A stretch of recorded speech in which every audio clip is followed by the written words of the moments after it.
शृणुयाम देवाः।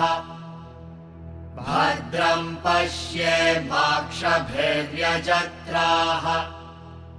स्थिरैरङ्गैस्तुष्टुवागुंसस्तनूभिः। व्यशेम देवहितं यदायुः। स्वस्ति न इन्द्रो वृद्धश्रवाः। स्वस्ति नः पूषा विश्ववेदाः। स्वस्ति नस्तार्क्ष्यो अरिष्टनेमिः। स्वस्ति नो बृहस्पतिर्दधातु। ॐ शान्तिः शान्तिः शान्तिः।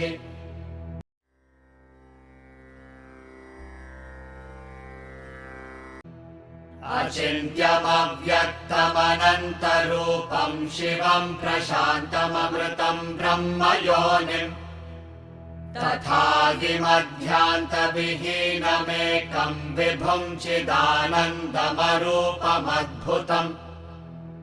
उमासहायं परमेश्वरं प्रभुं त्रिलोचनं नीलकण्ठं प्रशान्तम्। ध्यात्वा मुनिर्गच्छति भूतयोनिं समस्तसाक्षिं तमसः परस्तात्। स ब्रह्मा स शिवः सेन्द्रः सोऽक्षरः परमस्वराट्। स एव विष्णुः स प्राणः स कालोऽग्निः स चन्द्रमाः। स एव सर्वं यद्भूतं यच्च भव्यं सनातनम्। ज्ञात्वा तं मृत्युमत्येति नान्यः पन्था विमुक्तये। सर्वभूतस्थमात्मानं सर्वभूतानि चात्मनि सम्पश्यन् ब्रह्म परमं याति नान्येन हेतुना। आत्मानमरणिं कृत्वा प्रणवं चोत्तरारणिम्। ज्ञाननिर्मथनाभ्यासात् पाशं दहति पण्डितः। स एव माया परिमोहितात्मा शरीरमास्थाय करोति सर्वम्। स्त्रियन्नपानादिविचित्रभोगैः स एव जाग्रत् परितृप्तिमेति। स्वप्ने सजीवः सुखदुःखभोक्ता स्वमायया कल्पितविश्वलोके। सुषुप्तिकाले सकले विलीने तमोभिभूतः सुखरूपमेति। पुनश्च जन्मान्तरकर्मयोगात् स एव जीवः स्वपिति प्रबुद्धः। पुरत्रये क्रीडति यश्च जीवस्ततस्तु जातं सकलं विचित्रम्। आधारमानन्दमखण्डबोधं यस्मिन् लयं याति पुरत्रयं च। एतस्माज्जायते प्राणो मनः सर्वेन्द्रियाणि च। खं वायुर्ज्योतिरापः पृथिवी विश्वस्य धारिणी। Mantra 6 gave the pointers of the unmanifest reality. Mantra 7 gave us a form of worship which is described in the form of Lord Shiva. At the end of Mantra 7, it also describes that which is the ultimate reality, which is Bhutayonim, Samasta Sakshim and Tamasah Parastat, that which is the source of all beings, that which is the witness of all, and that which is beyond tamas, beyond all ignorance, transcending the ignorance. That person completely gains the knowledge of the self. Now we said that reality can be conceived in any form. Reality can be worshipped as a formless way also. It is according to each one's capacity, inclination and inspiration. There is absolutely no harm in taking any one way of worship that is easier for us. And we said that there are so many gods and goddesses given in the Hindu pantheon because our mental temperaments are various that way. There are so many ways in which our mind can conceive, and each and every mind is different from each other. So all of us can worship the God in a way that we are comfortable in worshipping with. So therefore, there is Ganesha, there is Shiva, there is Kartikeya, there is Shakti, Narayana, Krishna, Rama. There are thousands of ways that you can worship. In order to get fixated on one thing, there are various stories given that he is the supreme, etc. So that you are getting more and more into that worship. When you feel that this is the best and all the other things are given with reference to that, you get a stronger fixation into that. This is nothing to do with finally my God versus your God. It is into that God everything else merges, and finally what? You have to transcend that and go into that unmanifest reality also. So therefore, in this Upanishad he has taken Lord Shiva as an indication in Mantra 7.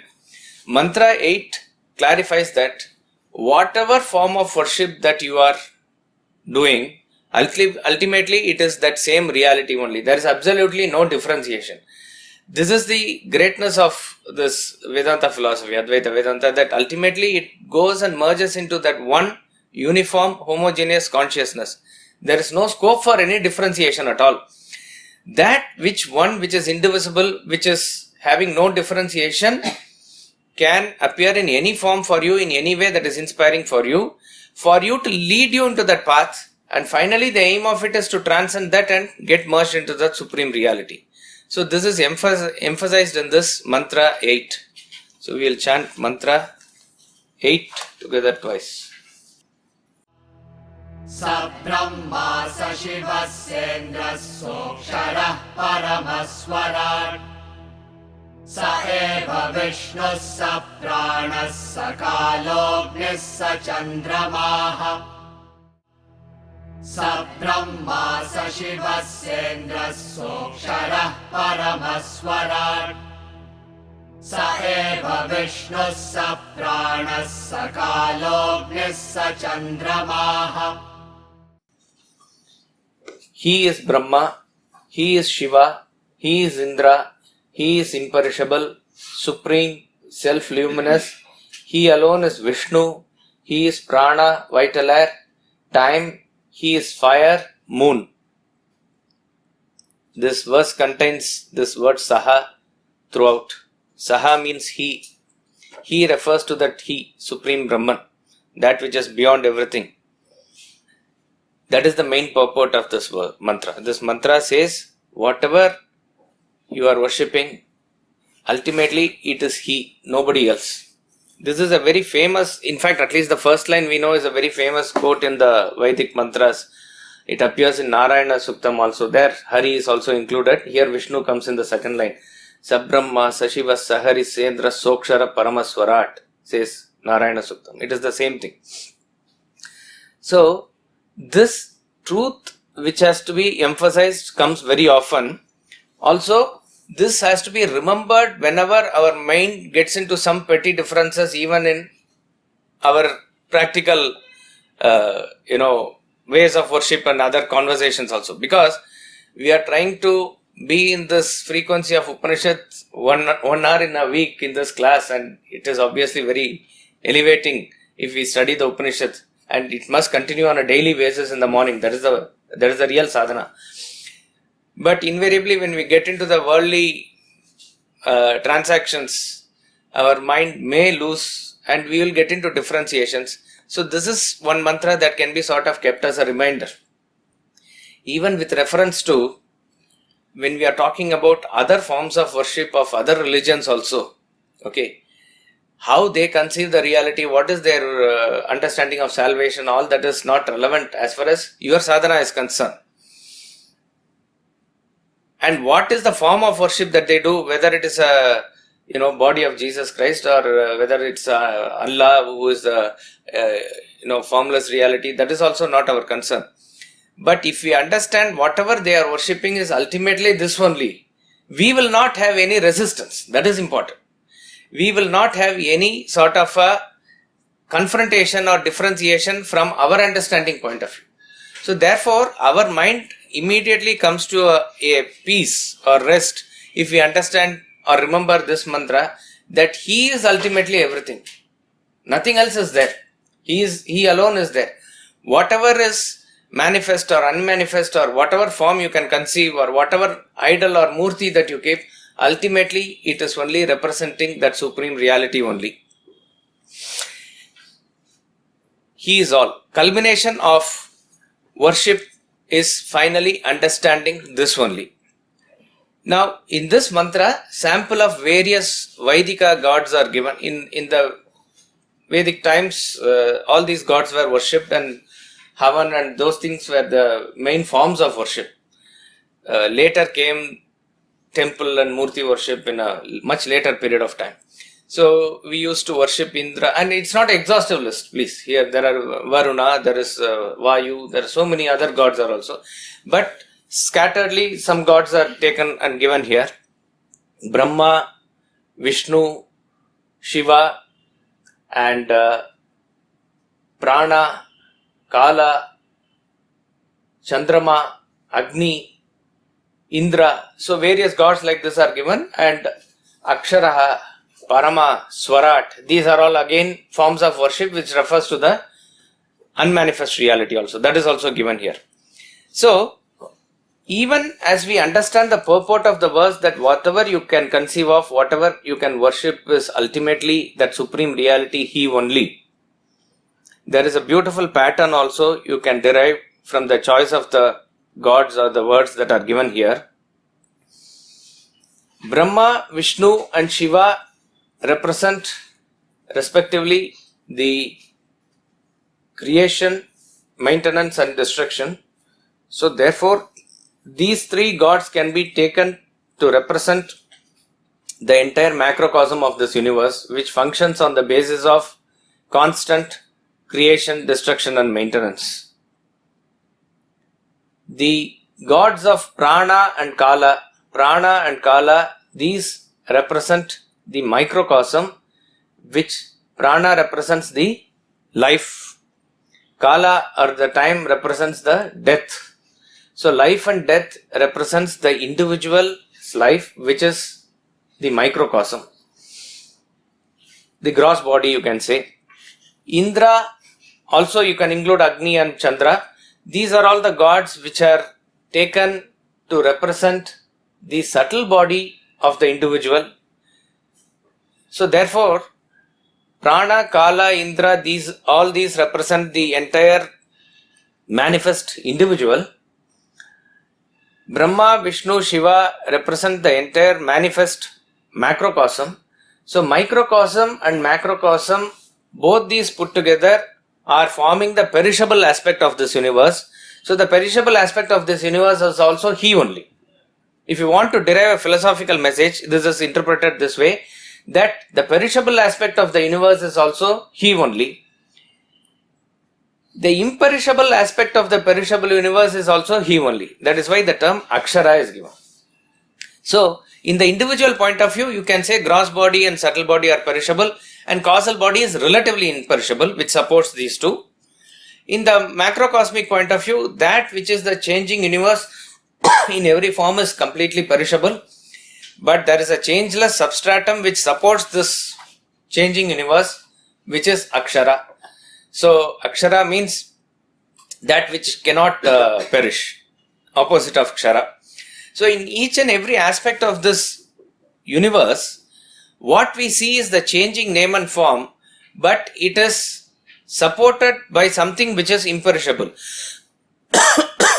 It is the basic material which doesn't perish at all. But in our experience, it is not seen. It is like the ocean which is supporting the waves. The waves have a rise and fall. So they do have a birth and death. You take it as the common individual in whatever way it is. But even as they are in the wave, actually they are nothing but the same water. which is ocean. But every wave is supported by the substratum, which is ocean, which we don't see. When I say which we don't see, when our focus is on the wave, we see it as a wave as different from ocean. That is not the case. Ocean is the substratum behind all the wave. That is Akshara.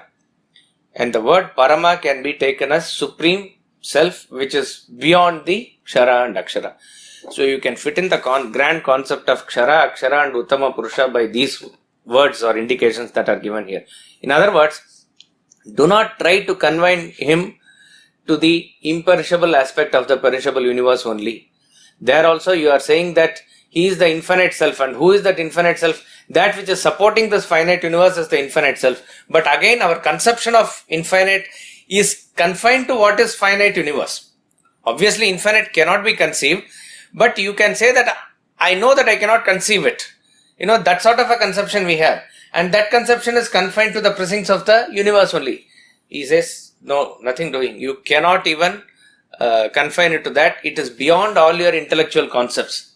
So, again, words we can use: known, unknown, and unknowable. Unknowable is beyond it all.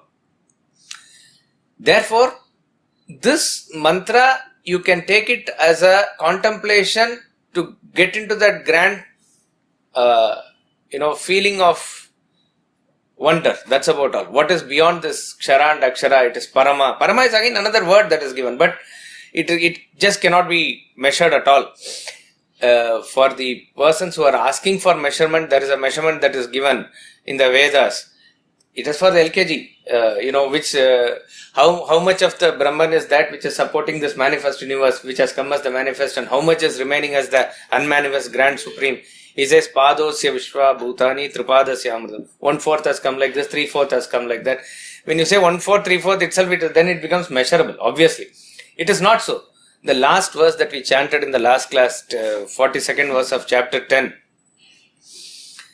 it says, Atava Bahunaitena Kim Jnatena Tavarjuna Vishtabhyaham Idam Kritsnam Ekamshena Sthito Jagat. Very beautiful and a philosophical verse, which is like the seed of what is going to come in 15th chapter. Because 10th chapter is fully giving various manifestations, right? Vibhuti Yoga. He says, I am the Vishnu in Adityas, I am the Rudra, I am the Shiva. I am among warriors, I am Rama. Like that, he is giving various around 50, 60 items in the world for us to just feel great about the manifestation. And finally, he says, each and every manifestation is my glory only, Arjuna. And of what use is this list to you? Vishtabhyaham idam kritsnam eka amshena sthito jagat. Having pervaded all this by one amsha of me, one speck of me, I remain.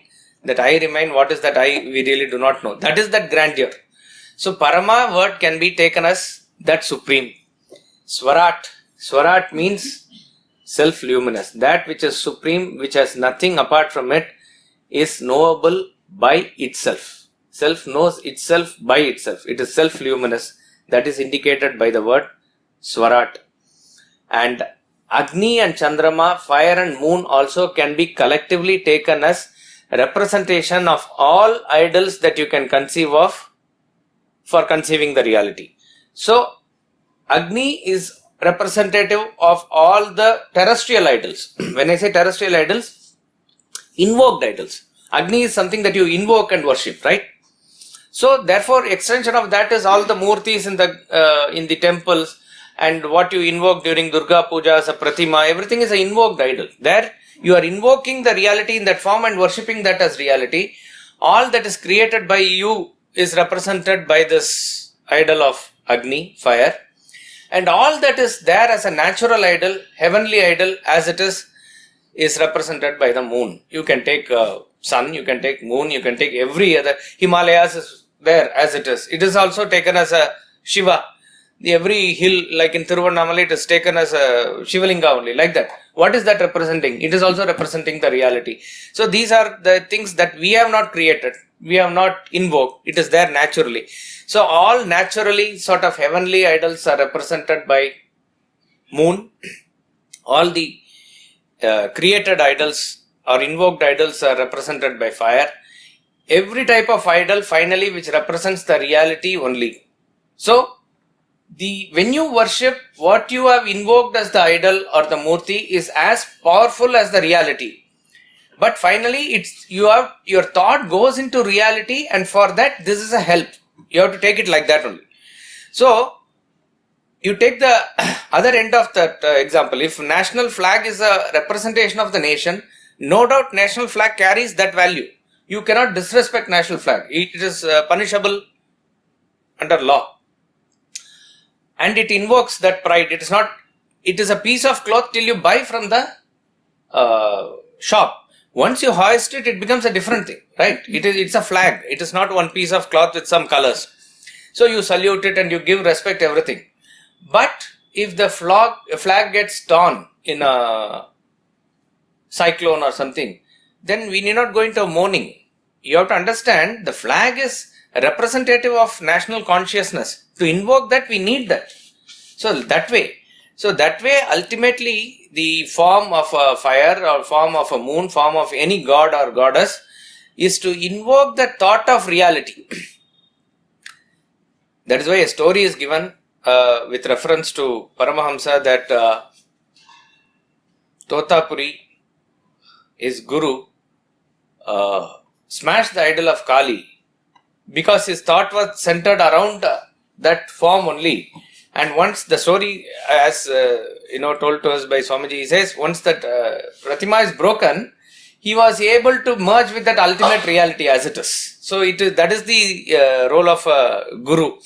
So the guru will do everything and anything to finally to merge you with that reality only. So ultimately, there is no point getting stuck with that as the ultimate. You have to transcend beyond it. So even as we worship that, our thought is centered around that unmanifest reality only. Therefore, what happens? You are able to get your concentration by sitting in front of the form, doing puja and everything. Finally, sometime you close and that form comes into your mind. And finally, that form finally dissolves into that ultimate reality. So all the murti, all the idols has to be taken like this. Therefore, all the murtis, whether it is in your mind, whether it is outside, it is only He. He is Brahma, He is Shiva, He is Indra, He is imperishable, supreme, self-luminous. He alone is Vishnu. He is Prana, vital air, time. He is fire. He is moon. Mantra 9. Sa eva sarvam yadbhutam yaccha bhavyam sanatanam Nyatva tam mrityumatyeti nanyah pantha vimuktaye Sa eva sarvam yadbhutam yaccha bhavyam sanatanam Nyatva tam mrityumatyeti nanyah pantha vimuktaye He alone is all that has been and shall be, eternal. Having known Him, one transcends death. There is no other way to liberation. Mantras 9, 10 and 11 form a very beautiful thought pattern.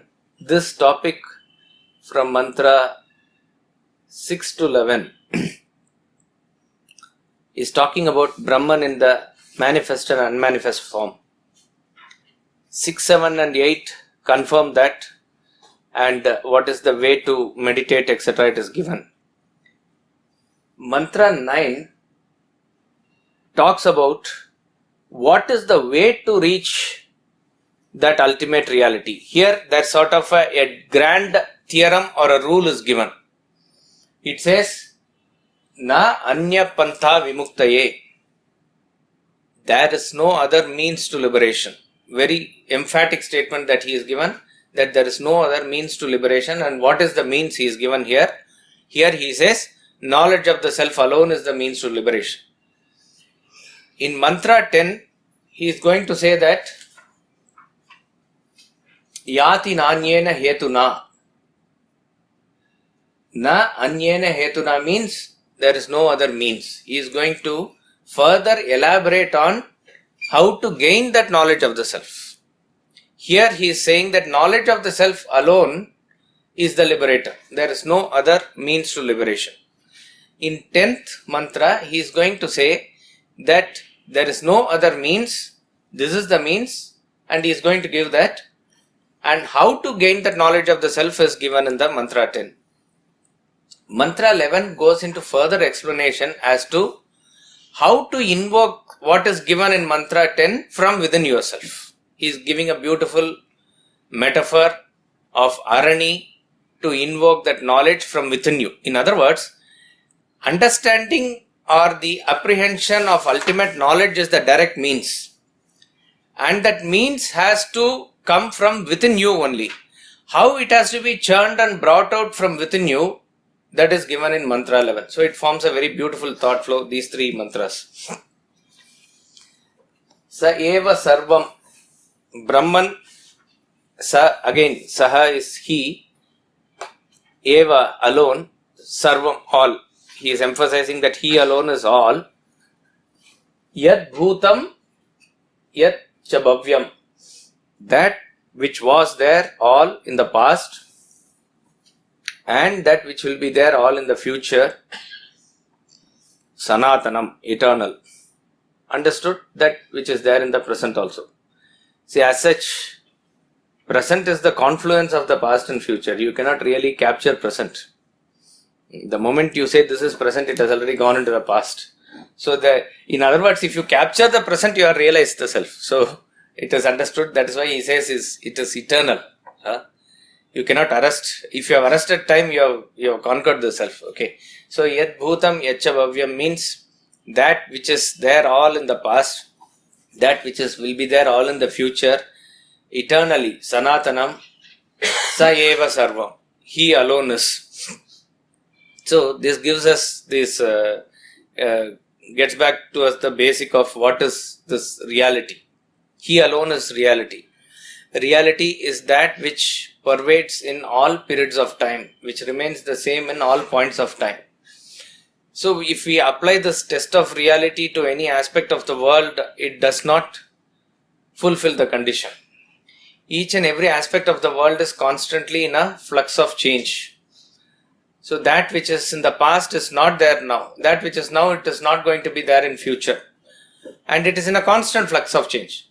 Even those things in the world which appears to be real and to be eternal, I mean, it can be proven that they are a constant flux of change. But it may not be visible for our naked perception. Science has developed some technology to understand what is going within. There you can go and see anybody for that matter.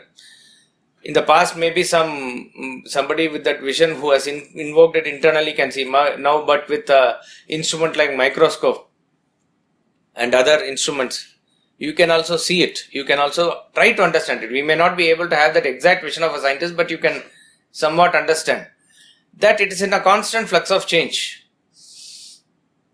The constant division and multiplication of cells within us is making you a different person every moment.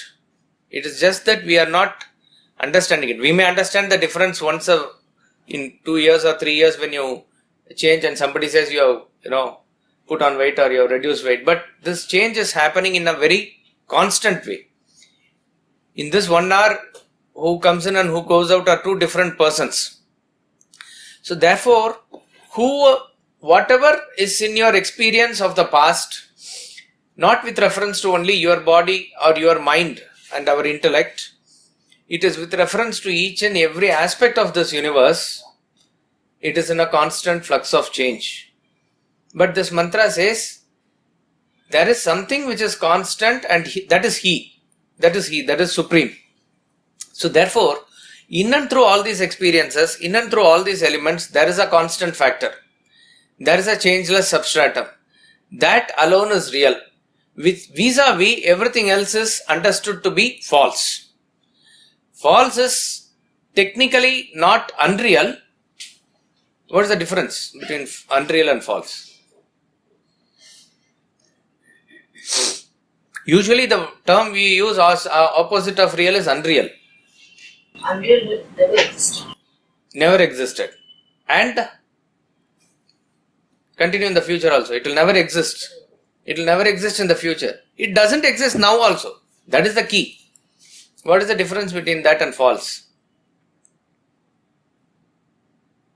False is totally asat, Totally asat is what she said. Unreal. It appears. What seems like something but is not actually there. Seems like something means it does exist in your experience at a point of time. In the present, it may be there. As long as you experience, it is there and it is creating effects on you. So therefore, you cannot say it is not existing. As far as unreal is concerned, asat, what you said, it doesn't exist now. It did not exist in the past. It does not exist in the future. It will not exist in the future. So exact opposite of reality is unreality. Reality exists in all three periods of time. Unreality does not exist in any period of time. Does not exist in the past, present or future. That is why you cannot give an example of unreality. Because if you want to give an example, at least it must be there in your thought. It will not be there.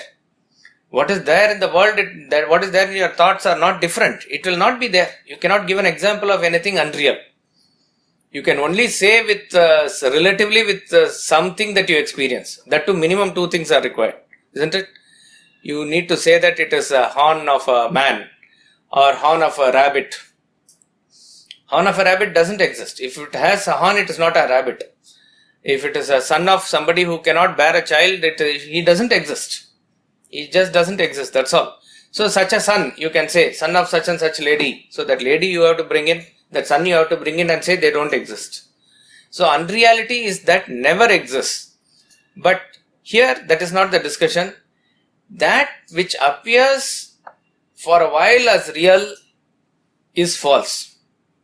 So, as far as this world is concerned, we have taken it to be absolutely real because it seems to us to exist forever. That is why upon a further examination only then we find that it does not exist. One thing is from the point of view of our experience. In our experience on a daily basis, when you go into the other two states of consciousness, which is dream or deep sleep, this world doesn't exist as far as you are concerned. When somebody calls you, you don't respond. That means that person is not there. Even somebody touches you, you don't respond. This body is not there for you at that point of time. And anything around this world is because you are maybe singing in Singapore or something like that. In that alone is there real in your dream world. That is existing. And later when you go into the deep sleep, that is also not existing. Only you are experiencing nothingness. So therefore, from your experience point of view also, you can say this gross world, which is very solid and which is, very real for us, ceases to be in our experience when we go through sleep. It is said to disappear upon realization that we don't know. But definitely when a person is given even a artificial state of temporary cutoff from the world like anesthesia, or he has lost his consciousness, or in a coma state, we very clearly see that he has no transaction with the world at all. As far as he is concerned, this world doesn't exist. So from his own experience, how can he attribute reality to this world? Because by itself, it is not creating any reaction in him. This world's existence is the pramana, is his consciousness when he is awake only. So therefore, reality is not in the world, reality is in his consciousness. This is from his experience point of view. Then take from the point of view of macrocosm that even if you say, whether you cognize it or not, this world is existing. You are sleeping. Okay, but I am there, awake to see you sleeping. So it's not that the world folds back. Okay, world is there. Ganga is there. Sun is there coming up and setting. You have missed it, but it is there. All that is seemingly definitely happening. But if you apply the second test here, that what remains, does it remain as it is? Each and everything is in a constant flux of change.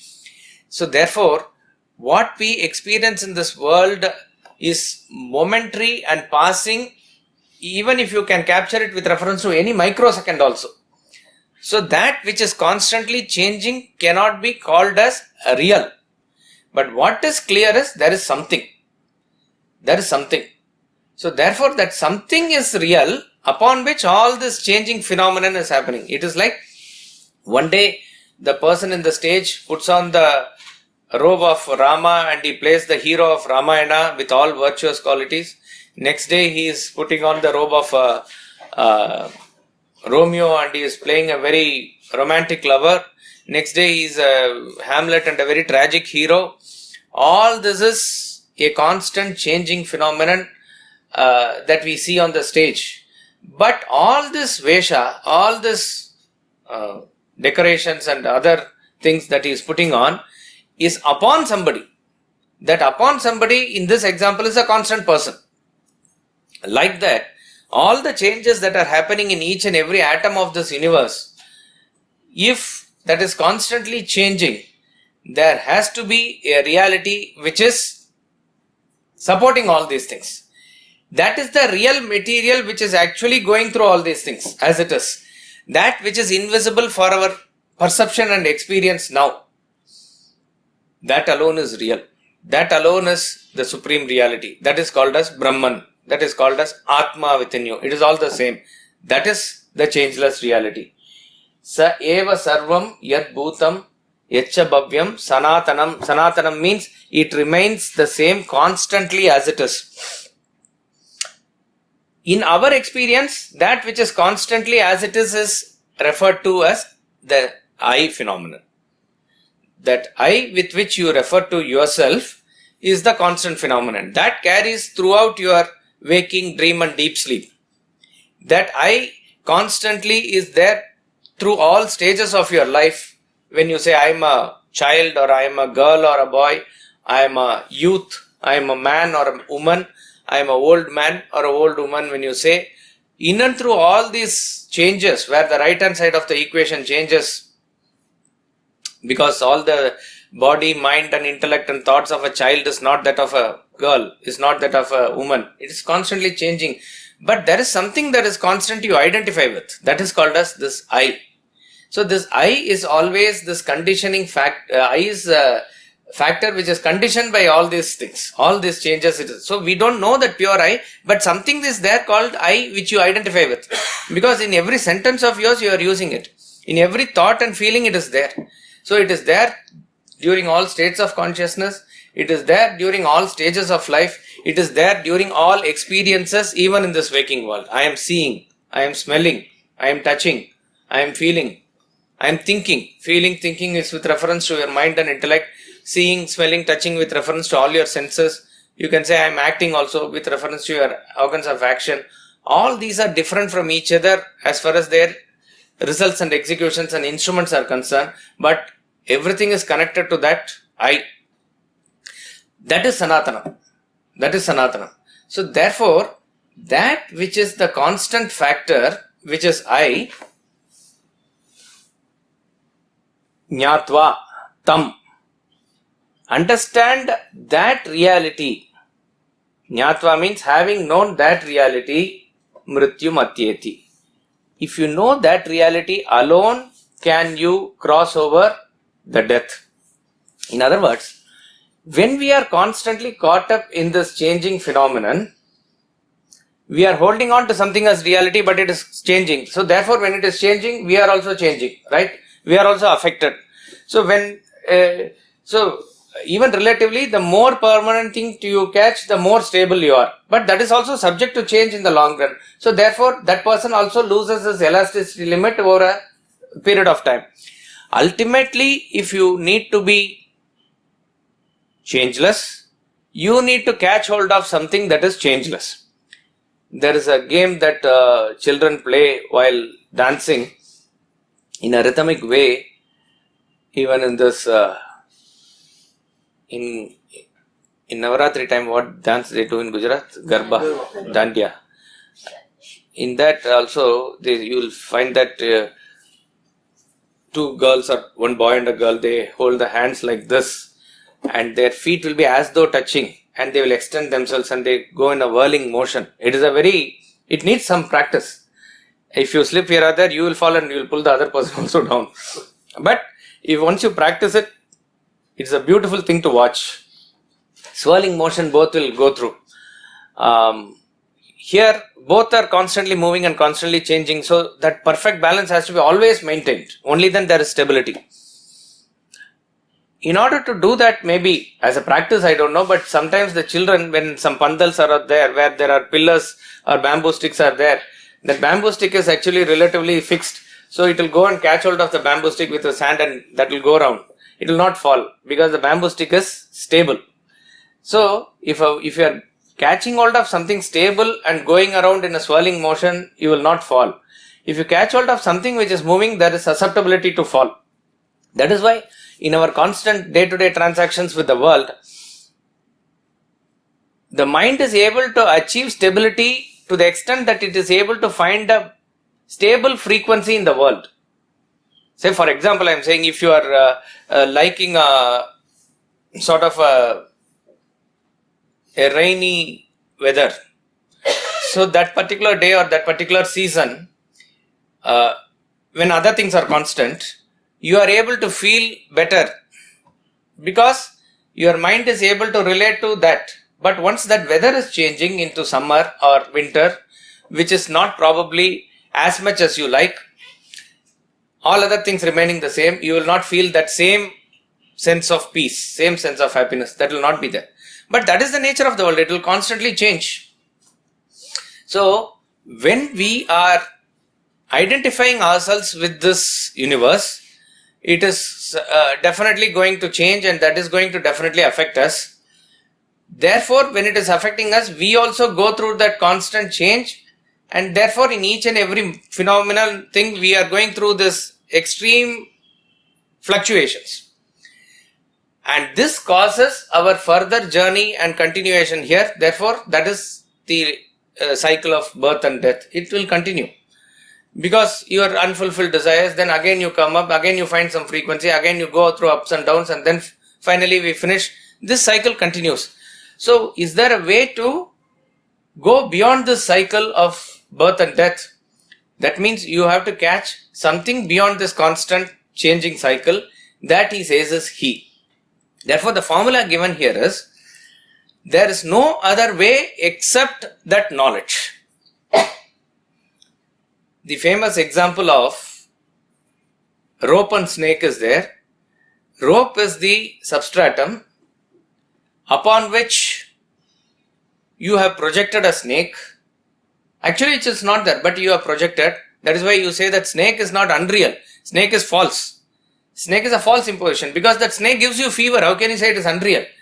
Snake is giving that boy a fever because he is seeing the snake. Now, you are trying to educate the boy that it is not snake, it is only rope. And you are giving him all security and you are trying to change his mind. All that will work for a while. But a thought is still lurking that, it could be snake. So he is not completely out of that fear factor. So you say that, okay, you do puja to the rope, you meditate upon the rope, you constantly do seva something, thinking of the rope, something, all those things he is doing, and therefore he is becoming stronger inside. But when does he actually get rid of completely the problem with reference to the snake? He gets rid of the problem only when he sees the rope. Actually, when he sees the rope, he understands that this is the rope only. Snake ceases to exist only then. Till that point of time, you cannot say it is completely out of his mind, though he can become more stable with reference to all other supplementary activities that he are doing. So what is the ultimate, and this is a permanent cure. Once he has seen the rope, he can never see a snake in it. Isn't it? Once you have seen, suppose even you mistake something, you don't know what it is, you are imagining something. The moment you go near and see that this is only a cat or something sitting on the wall, you try to imagine what you imagined erstwhile on that. It will never happen. Once you have known the reality, there is no way of going back to seeing what you are seeing erstwhile, which is a false imposition. So this is one permanent step. And that step can come only through knowledge. And that knowledge we are talking about here is not the understanding as we understand at the intellectual level here. It is a realization. It is that complete understanding which is a subjective apprehension. That is enough. Otherwise, everybody knows this knowledge when they attend the class for the first time also. But we know that satsang goes on and year goes on. It really doesn't transform itself. The transformation comes, and let us be clear that this is what you call,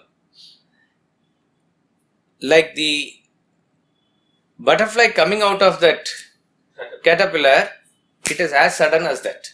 The struggle is all there, everything is there, but the transformation is instant, and once the instant thing comes, it flies away.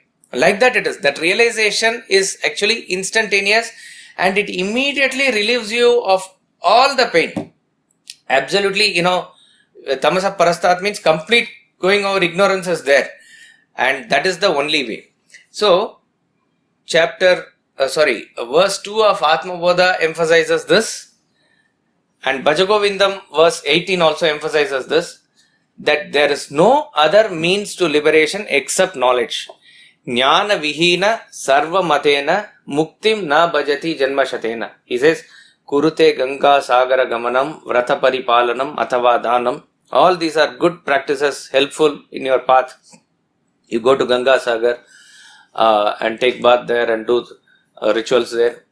Vrata paripalanam, various vows you undertake, various vratas that you do. Athava dhanam, charity you do.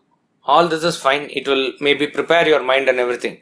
But sarva matena, according to all schools of philosophy, whether you follow Vishishtadvaita school, whether you follow this school or that school, any school of philosophy, sarva matena muktim na bhajati janmashatena. 100 lives also you can take, but liberation doesn't happen jnana vihina. Without knowledge, it doesn't happen. So knowledge of the self is the key. Verse 2 of Atma Bodha says, Bodhonya sadhanebhyo hi sakshan mokshaika sadhanam. Pakasya vanniva jnanam vina moksho na siddhyati. Bodha anya sadhanebhyo hi sakshan mokshaika sadhanam. Sakshan mokshaika sadhanam means direct means for liberation.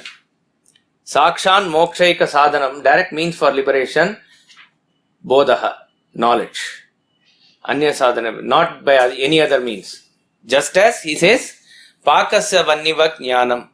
For cooking, the direct means is fire. The heat produced by the fire.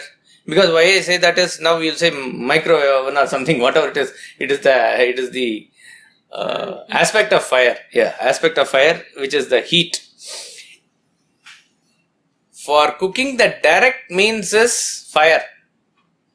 But what about washing? What about buying vegetables? What about cleaning? What about cutting them? All that is required before cooking.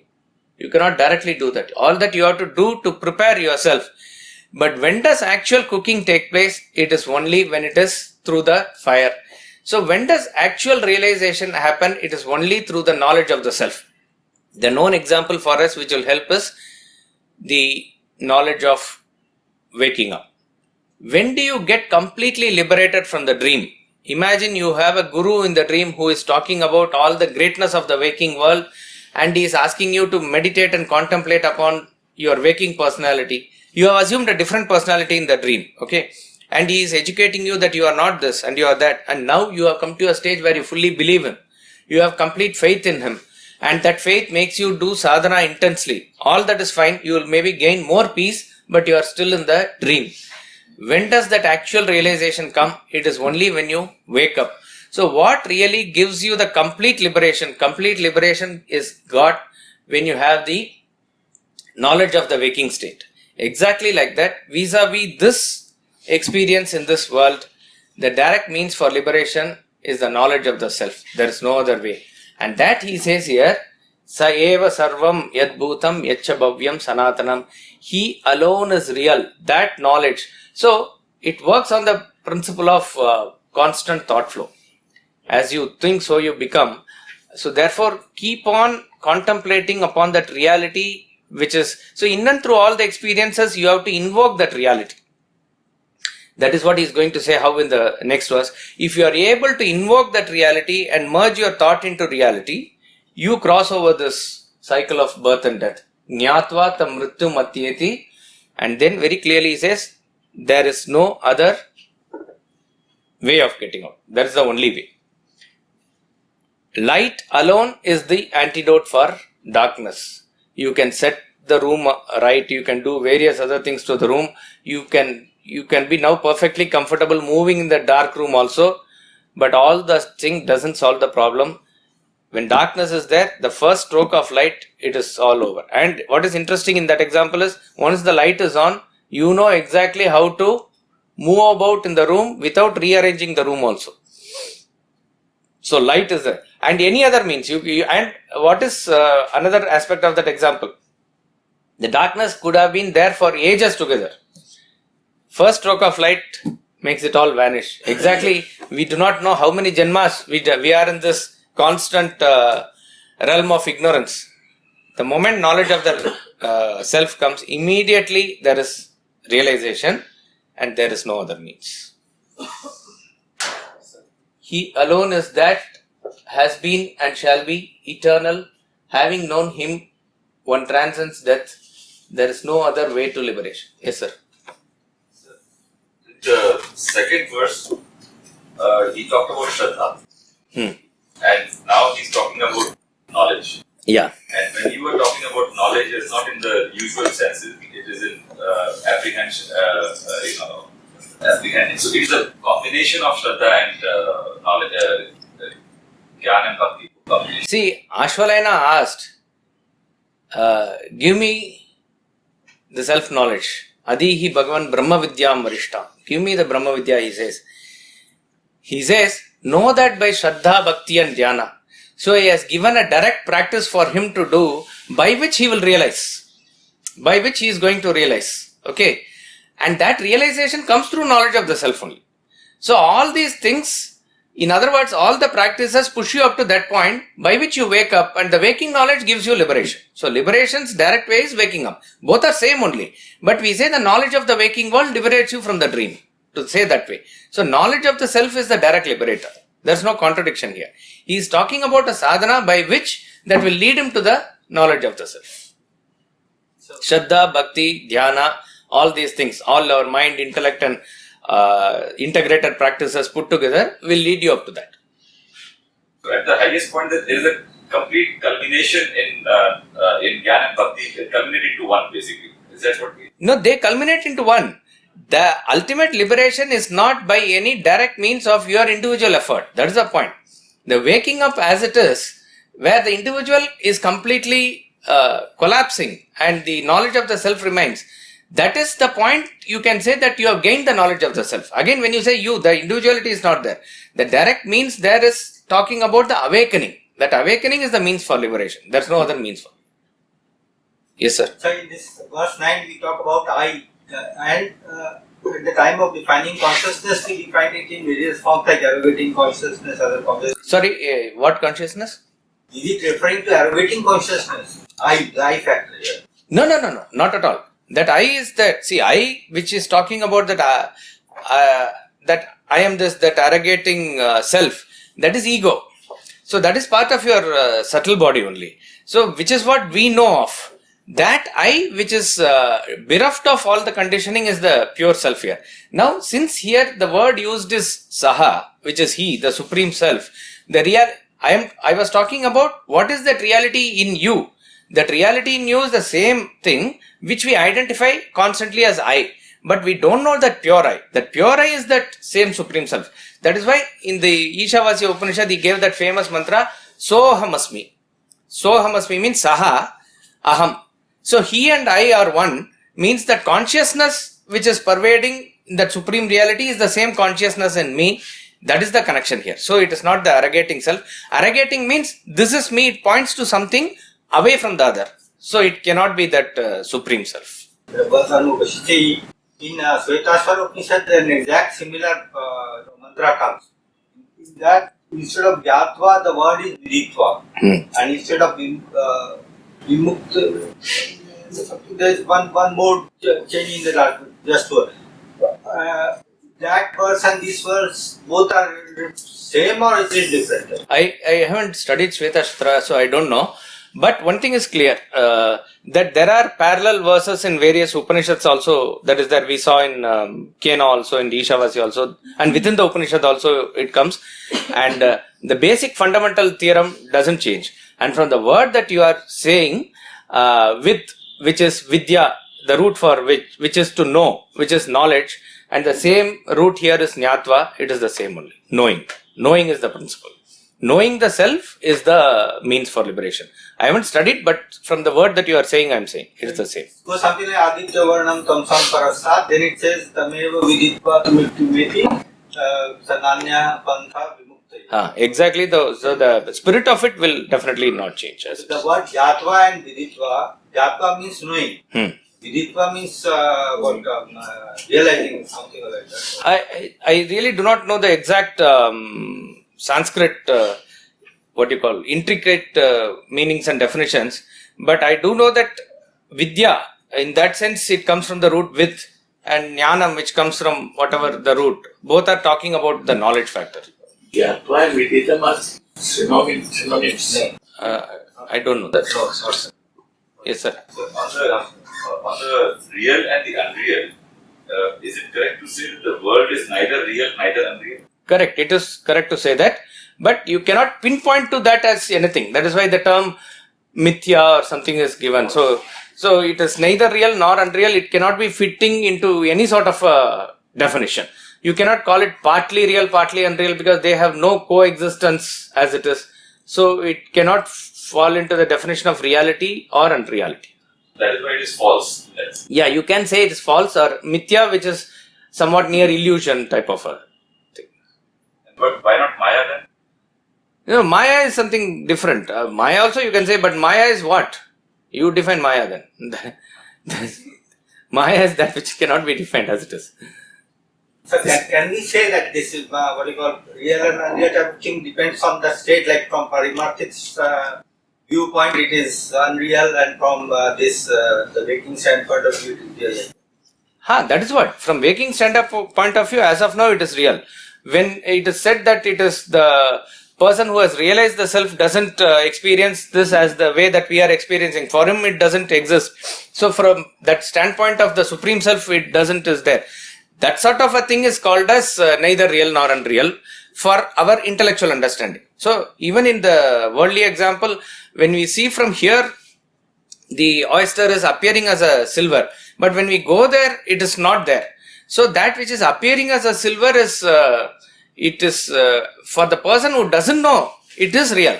For the person who has seen the oyster, it is unreal. But in between period, from the knowledge of a person who knows, who is communicating to the person who doesn't know, he is saying, what you are saying is actually false. Therefore, with his intellectual understanding, he can come to a conclusion that it is neither real nor unreal. That sort of a conclusion that he can come to. Yes, sir. So reference has been made, and you also spoke about Shraddha, Bhakti and Jnana. So no reference in this Upanishad speaks about karma. Any specific reason? Or very specifically he has given karma in the same verse. Na karmana na prajaya dhanena. Very clear reference he has given. It is clear that it is not attainable by karma, it is not attainable by prajaya. So you have to understand that Upanishad's theme is the knowledge of the self only. And various Upanishads do not compromise on this theme, but they give from various angles. And some of the Upanishads are little elaborate, some of the Upanishads are very concise and precise, but we have to understand what is the theme.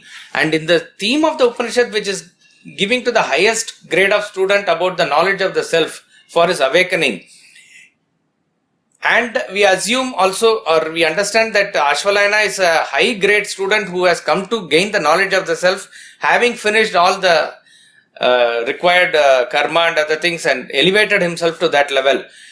To him, he says, this is the path, direct means, like that it is. And then he goes on to say, by merely doing karma, because karma is glorified in the Vedas, that is why it is. Karma is glorified in the Vedas, that you must do karma. You will be surprised in the Mundaka Upanishad, first part again, in all the Upanishads, the beginning part is catering to the highest grade of students. Kena Upanishad also we saw that, Shrotasya Shrotram, it starts with that. Ishavasya Upanishad, Ishavasyam Idam Sarvam, that's how it started. Mundaka also starts with that way of the Paravidya and Aparavidya, it starts. In the second part of the Upanishad and all, he says, whatever karma has been prescribed, etc., you please do, he says. And various other rituals and types are also described. It is a little elaborate Upanishad that way. But the theme or the uncompromising message is to gain the knowledge of the self only. Kaivalya Upanishad, which is talking about the direct liberation, and you will find that the entire Upanishad is centered around knowledge of the self only. There he is not emphasizing performance of any ritual. Even in Ishavasya Upanishad, when he has given the ultimate philosophy in mantra 1, there as a second, stage or a compromise, with reference to the first, he says, Kurvanne veha karmani jiji vishe chatagum samaha. May you live 100 years and perform the rituals. Jiji vishe, if you wish to continue in this world, then this is the thing, like that it says. But if you want the self, you cannot keep on doing karma. So karma is at one stage where you, let's say, finish the school, etc. Then you have to graduate and go to the next level. And technically speaking, karma and jnana are opposed to each other. Even relatively you will find that. Think about it. The moment you go into thought, inward absorption, automatically your actions stop. The moment you are fully into action, you cannot think or contemplate another thing. These two are opposed to each other. And in the ultimate sense also, karma is born out of ignorance, where it will bind you to the world more and more. Jnana is going to take you away from this world and get into liberation. So therefore, emphasis of karma yoga as a direct means is not there. And yet, in smritis like Bhagavad Gita, for a adhikari like Arjuna, it is said, karmane vehi samsiddhim astita janaka deha, all that must be understood, that final liberation is through jnana only. But you can do chitta shuddhi, you can purify your mind, all those things through karma. Therefore, from our standpoint, it must be very clear that most of us fall into the category of karma yoga only. So without any doubt, without any hesitation, we have to plunge into it and do it. We need not have any doubt, because when you do karma yoga, you are not going to lose anything or get into any contrary result, etc. And when you automatically get into the stage of jnana, when you are, let's say, in the stage of sannyas internally, you will not have the doubt. You will automatically elevate yourself. So there is no harm for us to get into the karma yoga and do that in the level that we are. But with reference to direct attainment of realization, karma is not the means. This is exactly because at an average person like me, the confusion lies that I'm supposed to do karma.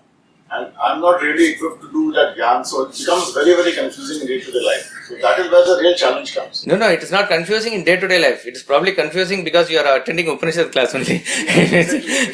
Maybe if you only Vedanta treatise and Bhagavad Gita is much more, it's much more, I wouldn't say that you don't come, but the daily morning studies should be based on the fall of human intellect and Vedanta treatise.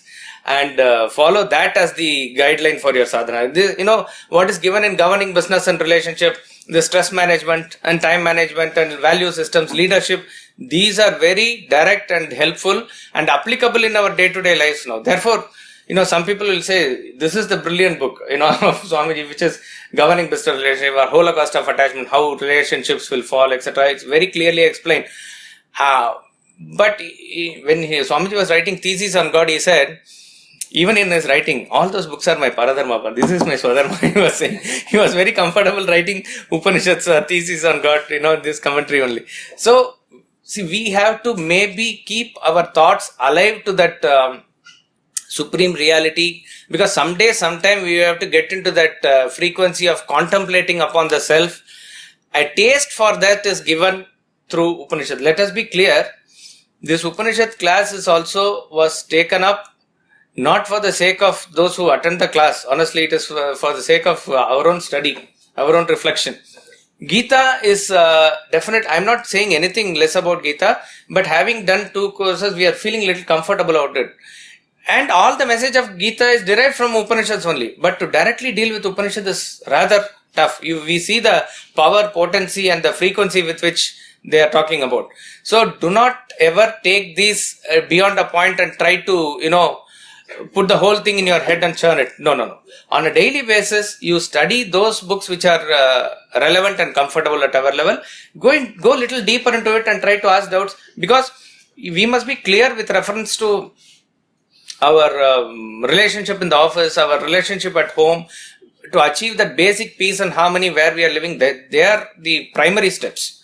And once our mind is clear and we elevate ourselves to the stage of renunciation, Upanishads will automatically pull us.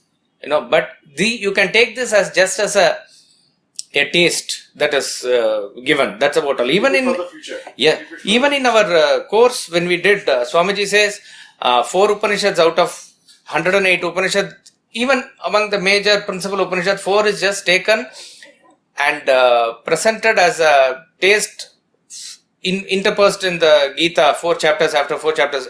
But essentially, with reference to the highest philosophy, what is given in Vedanta treatise itself is enough. But a taste for Upanishad is given like that. That's how it should be taken.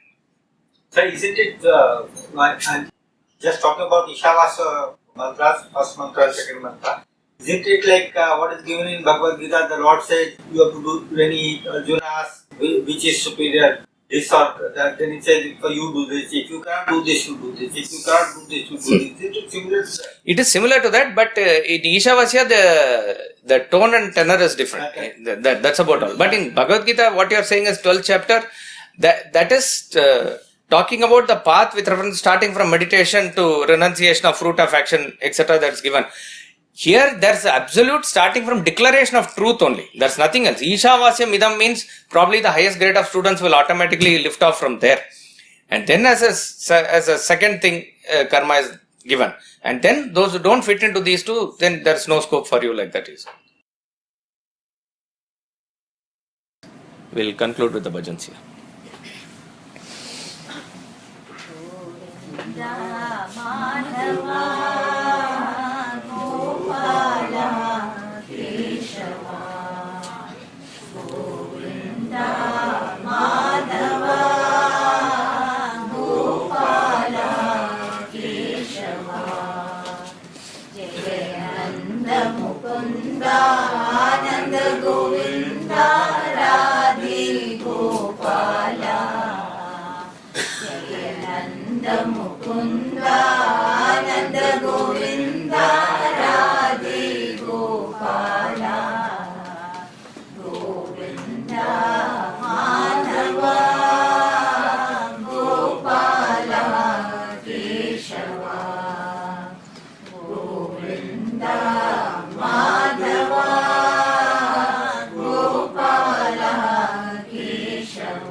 पूर्णस्य पूर्णमादाय पूर्णमेवावशिष्यते। ॐ शान्तिः शान्तिः शान्तिः।